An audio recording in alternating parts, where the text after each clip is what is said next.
United nation ने Gaza में officially भूखमरी का ऐलान कर दिया है, लेकिन आपके मन में सवाल जरूर उठता होगा कि भूखमरी डिक्लेयर करने का मतलब आखिर होता क्या है।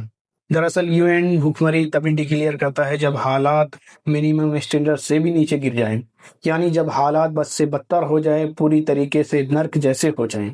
मतलब आबादी का बड़ा हिस्सा एक्सट्रीम हंगर में जी रहा हो, हजारों बच्चे बहुत ज्यादा कुपोषण का शिकार हों और लोग सचमुच भूख से हर रोज मरने लगे। यानी भूखमरी डिक्लेयर करना कोई छोटा स्टेप नहीं है, ये दुनिया के लिए एक लाउड अलार्म है कि अब हालात कंट्रोल से पार हो चुकी हैं पूरी तरीके से। आज गाजा में यही हो रहा है। यूएन की रिपोर्ट कहती है कि 5 लाख से भी ज्यादा लोग एक्सट्रीम फूड क्राइसिस झेल रहे हैं। खाने का सामान तो बहुत दूर की बात है, पीने के लिए साफ पानी तक नहीं। कई फैमिलीज के पास अपने बच्चों को खिलाने तक के लिए कुछ भी नहीं बचा।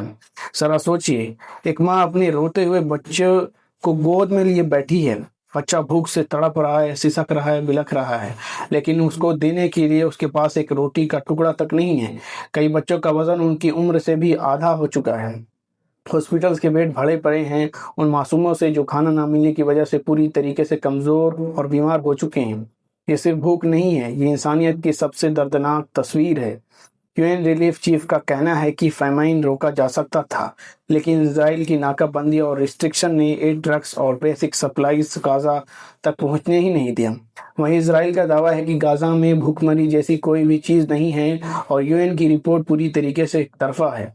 अब सोचने वाली बात है कि अगर लाखों लोग भूख से मर रहे हैं तो इसे भी राजनीति का खेल बना देना चाहिए। क्या इस पर भी कहा जाए कि ये सब झूठ है, या क्राइसिस अब सिर्फ ह्यूमैनिटेरियन का इशू नहीं है बल्कि ये एक वार क्राइम जैसा मामला बन चुका है, क्योंकि किसी भी पॉपुलेशन को जानबूझकर भूखा रखना, उन्हें फूड और वाटर से काट देना, ये पूरी दुनिया के लॉज और इंसानियत दोनों के खिलाफ है।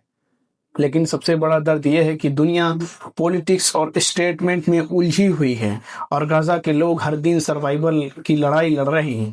वहाँ बच्चे खेल के मैदान में नहीं बल्कि हॉस्पिटल वार्ड्स में पड़े हैं। वहाँ परिवार डिनर टेबल पर नहीं बल्कि खाली प्लेटों को देख रहे हैं। वहाँ रातें लोरियों से नहीं बल्कि भूख से रोते हुए बच्चों की चीख से गुजर रही है। और हमें ये समझना होगा कि भूख किसी का धर्म नहीं होता, भूख किसी की आइडियोलॉजी नहीं होती, भूख सिर्फ पेट की होती है और जब खाली रह जाए तो जिंदगी धीरे धीरे दबने लगती है।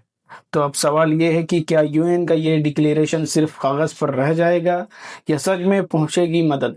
क्या दुनिया इन मासूम बच्चों के लिए कुछ करेगी, या फिर ये भी इंटरनेशनल पॉलिटिक्स के शोर में दबकर रह जाएगा? क्योंकि अगर भूख को ही युद्ध का हथियार बना दिया जाए तो हार सिर्फ गाजा की नहीं होगी, हार सिर्फ फलस्तीन की नहीं होगी, सबसे बड़ी हार इंसानियत की होगी। तो आज की इस वीडियो में बस इतना ही। मिलते हैं नेक्स्ट वीडियो में बहुत जल्द।